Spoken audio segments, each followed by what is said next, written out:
orang-orang yang dikasihi oleh Tuhan. Amin. Kita adalah orang-orang yang berharga di mata Tuhan. Amin. Orang-orang yang mulia di mata Tuhan. Amin. Kita adalah orang-orang pilihan. Amin.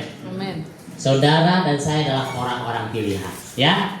Mari kita berdoa sebelum dengar firman Tuhan. Bapa, kami sungguh bersyukur dan terima kasih ya Tuhan atas kesempatan di siang hari ini.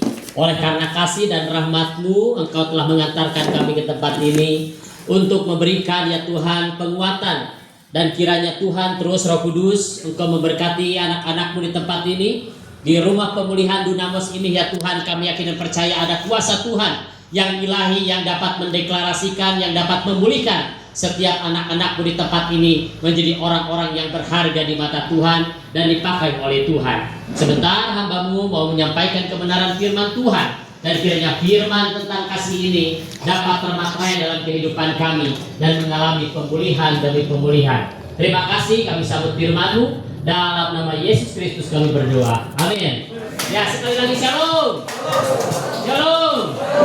Ya, kita semuanya luar biasa ya. Ayat-ayat hafalannya mungkin bisa ada yang 2-3 ayat menghafal, bahkan mungkin lebih daripada itu ya. Luar biasa. Saya mungkin belum tentu itu bisa tiap hari segitu ya hafalan.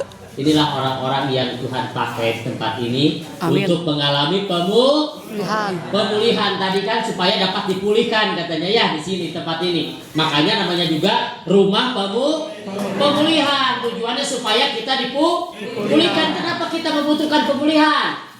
Kenapa? Kenapa kita harus dipulihkan? Berarti kita ada yang salah. Benar? Hah? Ada yang salah nggak? Ada yang kurang nggak? Oh, ada yang kurang nggak?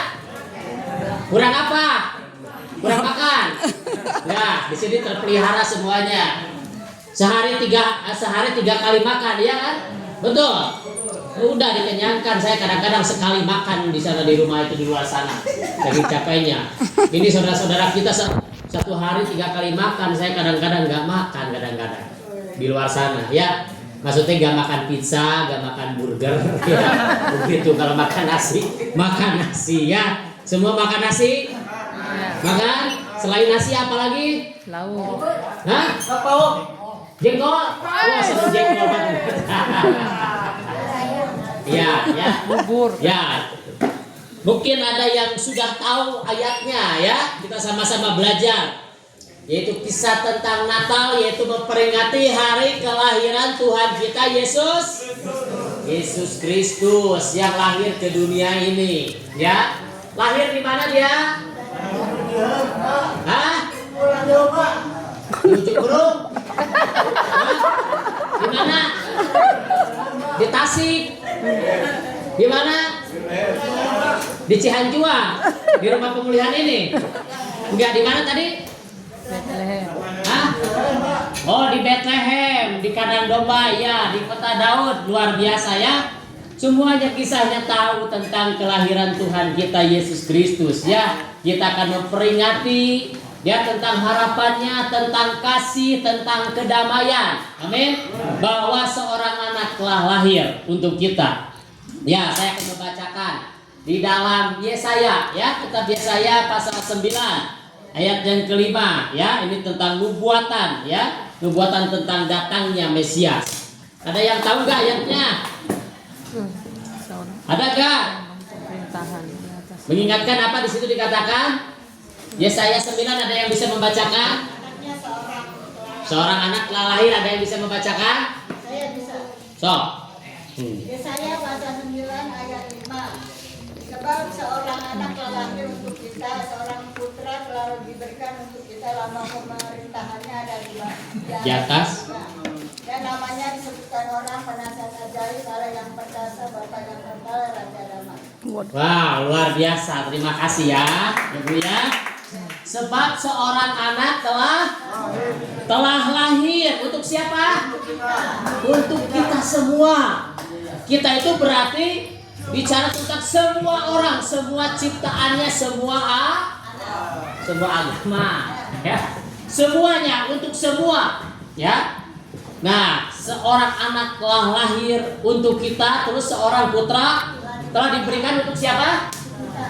Seorang putra telah diberikan untuk kita juga. Seorang anak telah lahir untuk kita, dia juga seorang putra telah diberikan kepada kita, ya, diberikan kepada kita. Dan lambang pemerintahan ada di atas bahunya, di atas pundak, bicara tentang beban, tentang otoritas, tentang pemerintahan, bahwa kita adalah orang-orang yang diberikan otoritas, diberikan kuasa oleh siapa? Yaitu oleh Tuhan kita Yesus Kristus yang telah lahir untuk kita, yang telah diberikan kepada kita putranya. Ya, karena begitu besar kasih Allah akan dunia ini sehingga, ya kan? Terus tidak melainkan beroleh hidup yang kekal, karena Tuhan menciptakan kita bukan untuk binasa, melainkan beroleh hidup yang kekal. Siapa di sini yang semuanya yang pengen masuk kepada kerajaan kekal? Tempat di mana Allah berada? Semuanya. Ya, di dalam hati bahwa Yesus telah lahir untuk kita semua, ya. Kita semua kalau kita percaya kepada Dia, suatu saat kelak nanti kalau kita sudah selesai hidup kita di bumi, tetapi bagi barang siapa yang percaya kepadanya, dia bilang tidak binasa, melainkan beroleh hidup yang kekal. Jadi siapa yang percaya? Yang percaya. Jadi kalau yang tidak percaya gimana? Nah, jadi yang tidak percaya tidak bisa mendapatkan kehidupan yang kekal. Tetapi tetap semua orang itu, orang berdosa maupun orang benar, itu tetap kembali kepada Sang Pencipta. Nanti di sana dihakimi, ya, akan dimintai pertanggungan jawab atas kehidupan kita selama kita masih hidup di bawah kolong langit ini, di bawah kolong langit ini, di dunia ini. Nah, di situ ada berapa? Di situ ada kolong langit. Tawa ini. Lain dibilang kolong. Saya ikut ketawa nanti bisa-bisa, ya. Ya. Di sini siapa yang biasanya ketawa tiap hari? Ada nggak? Hah? Nggak ada. Dapat Pak, ketawa tiap hari, sukacita itu namanya. Ya, betul nggak? Sukacita, satu kali ketawa mendatangkan sukacita, dua kali ketawa mendatangkan berkat, tiga kali ketawa mendatangkan apa? Keuntungan katanya. Keuntungan. 4 kali ketawa mendatangkan curiga dan duka. Iya, jangan timbulkan kecurigaan, ya, terus ketawa. Ini di sini semuanya orang-orang yang akan mengalami pemulihan, amin. Dan pasti dipulihkan, betul? Pasti dipulihkan. Saya juga dulu orang yang belum dipulihkan karena belum percaya. Ya, orang yang masih mabuk-mabukan berarti orang yang belum dipulihkan. Di sini siapa yang pernah narkoba? Di sini ada, di sini juga, ya. Ada narkoba. Mulai ini narkoba jenis siapa, Bu? Jenis apa? Iya. Wih, parame katanya. Parame. Apa? Ekstasi. Rasanya gimana? Manis? Rasa jeruk. Oh, melayang jauh ke awan. Oh, begitu. Dikira teh mixagrip atau parame atau apa gitu, ya. Nah, tapi kembali bahwa kita ini adalah orang-orang, kan tidak akan selamanya kita begitu, benar nggak? Ya, saya juga Kang Ujang dulu begitu, tapi tidak selamanya. Ada waktu dan ada masa berhenti, ada masa dan ada waktu untuk mengalami pemulihan dari Tuhan, ya. Nah, seorang anak telah lahir di situ dikatakan, ya. Nah, itu ada berapa lambang di situ? Coba baca. Jadi Allah memberikan lambang, memberikan apa, jabatan mungkin, ya, di situ lambang. Ada di situ penasehat, ajaib, Allah yang perkasa, terus Raja damai yang kekal. Bapa yang kekal, terus Raja damai. Penasehat ajaib, ya, di situ. Kalau ini mah seorang konselor mungkin, ya, seorang konselor.